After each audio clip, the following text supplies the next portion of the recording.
What do these have in common?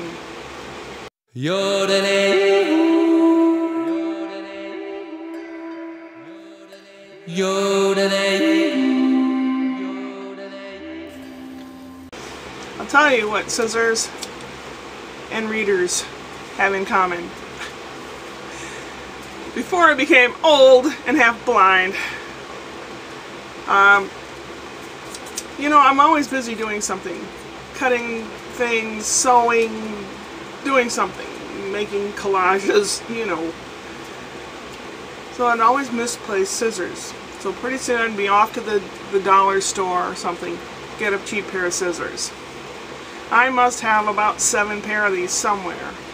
Because you put it down and no matter what, you can't find them. So you end up buying another pair. I know where 2 pair are. If I have more than that, I don't know. Ooh. Just like that are these. I had gone from not being able to see clearly, and I had some glasses from an optician that were just barely correctable.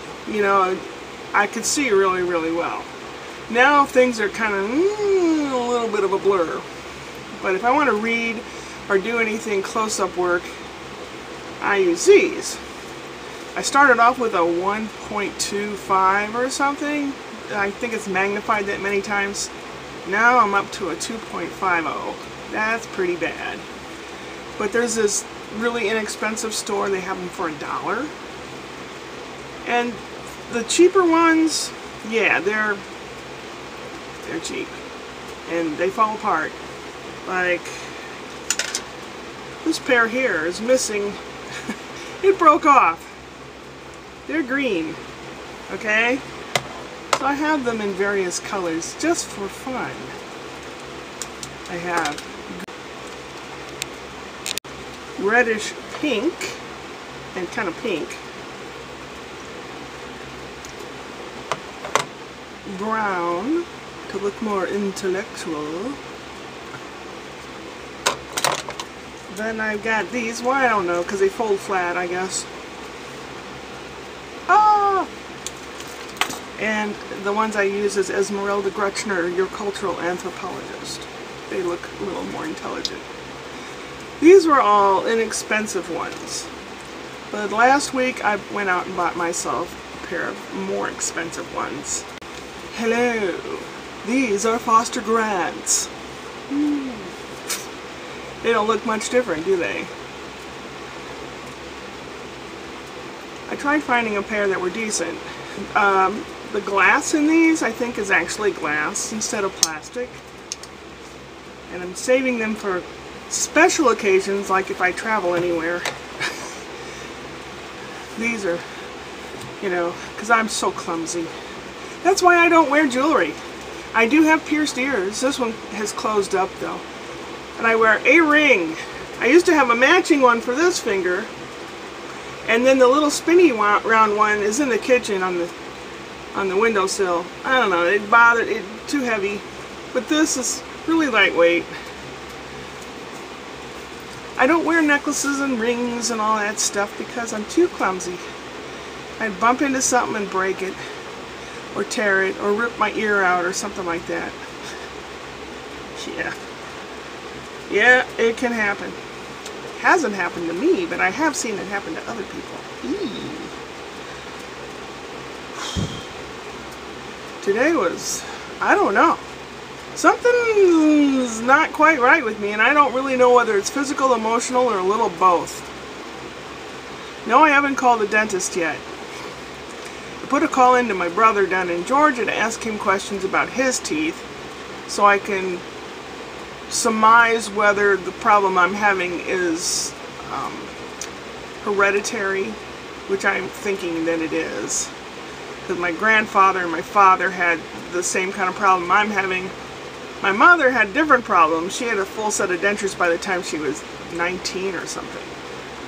Ooh. So good teeth do not run in the family. They don't even walk. They just fall out. Yeah. And again, I had anxiety today. I don't understand. Certain things seem to accentuate it. One of my friends, Deb, hi Deb, suggested that I could check into what an empath is. That some people can feel and sense things, negative things, positive things, whatever, that you can take it all in as like a giant vibration, like a contact high or whatever. I don't know. I mean, it's possible. I don't want to label, because I'm often wrong. I like to be right, but I'm often wrong. And I'll admit it. That's a good thing. When you grow and you mature, you have to accept the fact that you can be wrong.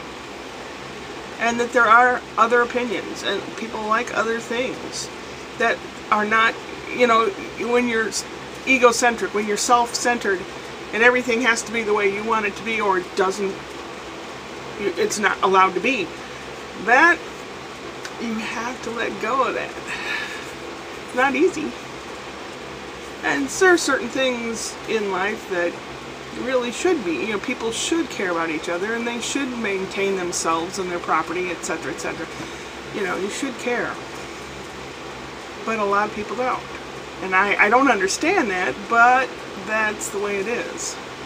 And where have I gone with this? I've talked on and on now. The house air conditioner has decided to freeze up and stop working. But thankfully I have that little window air conditioner in the living room, so I can sleep in there tonight if I have to. I don't want a ginormous electric bill like I had last month. It's going to take everything I have to pay it for this month. Unbelievable. Am I don't know. I just feel so antiquated half the time. I need to finish some things around here and do some things around here. I'm in the process of putting dishes in the dishwasher. And the other day I had coffee in a big coffee pot on the stove, and I kind of was multitasking and forgot about it. And it burned. And the whole house smelled like burnt coffee burning. But so I have to figure out how to clean that out. I have Barkeeper's Friend, which is basically like using vinegar on stuff, because vinegar will clean copper as well. You don't have to buy harsh chemicals. But I have some vinegar sitting in the pan. I'm going to try scrubbing it out some more, maybe with a metal pot scrubber or something, before I make any more coffee, because I don't want to perpetuate that burnt smell again. Kind of like Starbucks. Sorry, I'm sorry, but Starbucks coffee smells and tastes burnt to me. We have what we call St. Louis Bread Company, which is basically Panera Bread, but it's based here in St. Louis. That's my preference of going out and getting coffee. They're not everywhere. Panera Bread's not everywhere, but it is in a lot of places. Where Starbucks is like McDonald's, it's everywhere. Actually, McDonald's doesn't have too bad a coffee. It's just regular coffee, you know. But it's not too bad. What else can I say? I didn't eat very much today. I'm eating less. I haven't gone to the scale to see if I lost any weight. I'm almost afraid to, because it'll probably say that I gained weight. You know how that goes. So, during the meanwhilest, that's a saying I got from a Monty Python sarcastic skit, where the guy was trying to figure out a term of speech, you know, like during the meanwhile, is that right? During the meanwhilest, is that right? You know, and it just, Graham Chapman did that skit. It just struck me funny. So that's why I use it. It's probably not correct grammar, but I use it anyway.